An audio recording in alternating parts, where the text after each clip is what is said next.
everyone, Namaste. Welcome to Health Pacific. This video is about emotional eating. अभी ये emotional eating क्या है और emotional eating के बारे में जानना क्यों ज़रूरी है?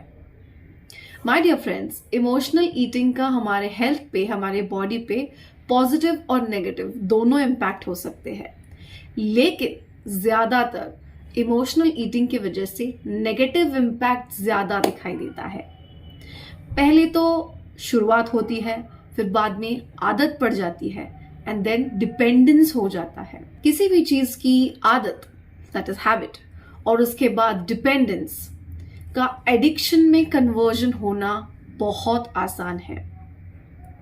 And if something is not in favour of your health, अगर ये आपके स्वास्थ्य के हित में नहीं है तो आपको ये आदतें बदलनी जरूरी है। This video will help you introspect whether you eat emotionally and if you do eat emotionally to change your habits so that it favors your health.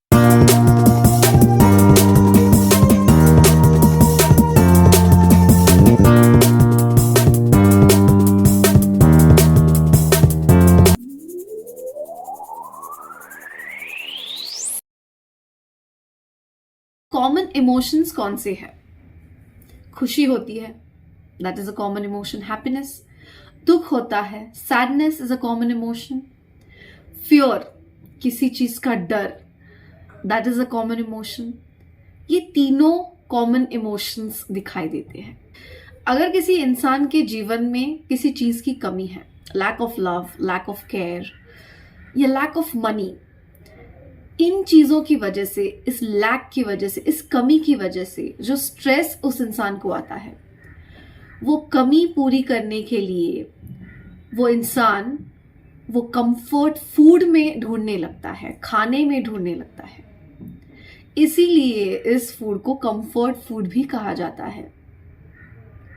तो ये कमी पूरी करने के लिए इंसान जब खाने पे डिपेंड हो जाता है तो there starts the emotional eating. वहां पे शुरुआत होती है इमोशनल ईटिंग की। इमोशनल ईटिंग के पीछे का साइंस थोड़ा सा डिस्कस करने की कोशिश करते हैं। ये जो कंफर्ट फूड्स होते हैं, जो इमोशनल ईटिंग के दौरान हम जिन पे डिपेंड हो जाते हैं, ज्यादातर इनमें कार्बोहाइड्रेट और शुगर की मात्रा होती है। अब ये कार्बोहाइड्रेट और शुगर रिच फूड्स जो होते हैं, हम उन्हीं पे डिपेंड क्यों होते हैं? क्योंकि हमें ये खाने से अच्छा लगता है। ये अच्छा लगना क्या है? ये कंफर्ट फूड खाने से हमारे शरीर में डोपामीन नाम का हार्मोन रिलीज हो जाता है। इस डोपामीन रिलीज की वजह से हमें किक मिलती है, अच्छा लगता है, अच्छा लगने की फीलिंग आती है। आप समझ रहे क्या हो रहा है?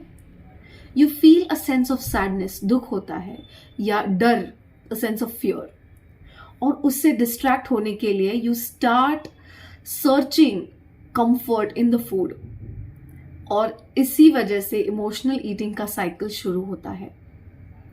क्या यह साइकिल रिवर्सिबल है? बिल्कुल है, पर उसके लिए you need to start becoming more and more mindful. My dear friends, emotions are a part and parcel of our life. वो अंत तक हमारे साथ रहने वाले हैं। कभी दुख होगा, कभी डर लगेगा, कभी खुशी होगी, कभी डिस्गस्ट होगा किसी चीज के लिए।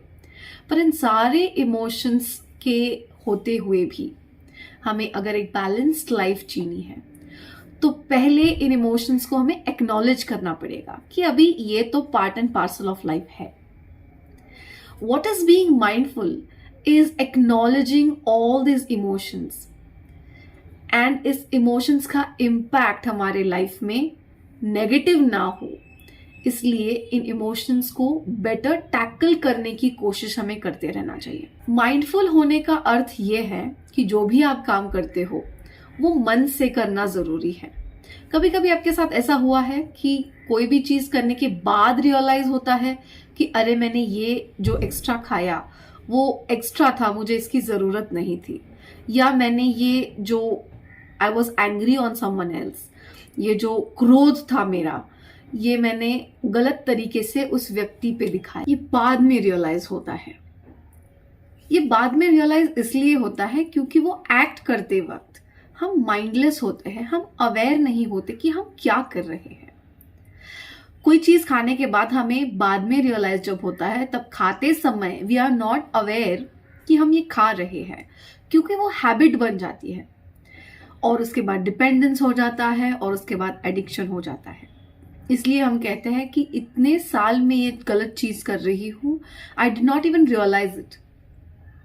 तो पहले वो रियलाइजेशन के लिए अवेयरनेस जरूरी है, माइंडफुलनेस जरूरी है। तो अगर आप माइंडफुल हो जाएंगे तो खाने से पहले आप सोचेंगे कि ये मेरे लिए सही है या गलत है, क्या इसका सब्स्टिट्यूट है जो मेरे लिए और हेल्दी रहेगा, क्या ये क्वांटिटी मेरे लिए जरूरी है या सही है या मेरे हेल्थ के फेवर में है। ये सारी चीजों को हम माइंडफुली सोचेंगे और फिर वो एक्ट करेंगे rather than regretting it। तो पहला सोल्यूशन है माइंडफुलनेस। दूसरा सोल्यूशन है अनअवेलेबिलिटी। हम ऐसे होते हैं ना, हमारी आदतें ऐसी होती है, हमारा माइंड ऐसा ट्रेंड होता है कि हम गलत चीजों को करने के लिए बार बार जस्टिफिकेशन देते हैं। हम सोचते हैं कि मुझे सुबह उठना है, मुझे ये चीज नहीं खानी है, पर हमारा माइंड किसी तरह हमें कन्विंस करता है कि अभी इस सिचुएशन के लिए तू कर, बाद में सोचेंगे क्या सही है क्या गलत है। अगर आप गलत चीजें अपने आसपास नहीं रखेंगे, if you make sure that you don't have access to those things, you will ultimately not eat them. तो वो चिप्स का पैकेट, वो ब्रेड का लोफ, वो केक या वो शक्कर का डब्बा अपने घर में रखो ही मत, so that you will not ultimately choose to eat it. अगर वो अवेलेबल नहीं है, अगर उसे अवेलेबल करने के लिए आपको फिजिकली एफर्ट्स लेने पड़ेंगे, बाहर जाके लाना पड़ेगा, तो there is a higher chance that you will try and avoid it. तीसरा सोल्यूशन ये है कि अगर हमें कोई आदत को डिस्ट्रॉय करना है तो हमें उसका सब्स्टिट्यूट अवेलेबल रखना पड़ता है, जो कि हेल्दी सब्स्टिट्यूट है। Why is that necessary? क्योंकि एक आदत के बदले हमें हमारे माइंड को ट्रिक करके दूसरी आदत डालनी है, so that it will favor your health. For example, अगर आप चाय बहुत ज्यादा पीते हैं और आपको मालूम है कि अभी चाय कम करने की जरूरत है, तो उस चाय की बजाय अगर आप ग्रीन टी की आदत डाल दें, उस वक्त चाय अवेलेबल ही नहीं है, ग्रीन टी ही अवेलेबल रखे, तो there is a high possibility that you will end up drinking green tea and not the regular tea of sugar and milk.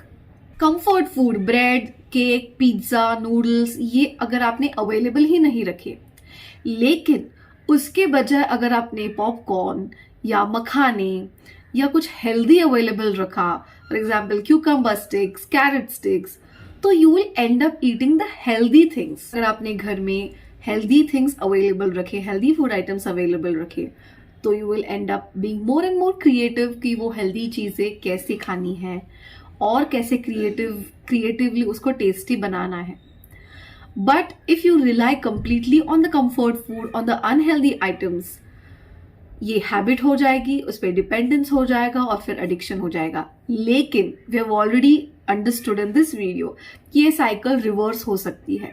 तो अगर आप इमोशनल ईटिंग करते हैं और वो आपके हेल्थ के, स्वास्थ्य के हित में नहीं है, तो माय डियर फ्रेंड, आज ही माइंडफुलनेस प्रैक्टिस करने की शुरुआत कीजिए and reverse this cycle, break this cycle of emotional eating. I know you can do it. ये बहुत आसान है, बस एक फर्म डिटर्मिनेशन की देरी है, और फर्मली डिटर्मिनेशन करने के बाद you will win all the battles. I hope you're taking care of yourself. Thank you so much for supporting Health Pacific. Namaste.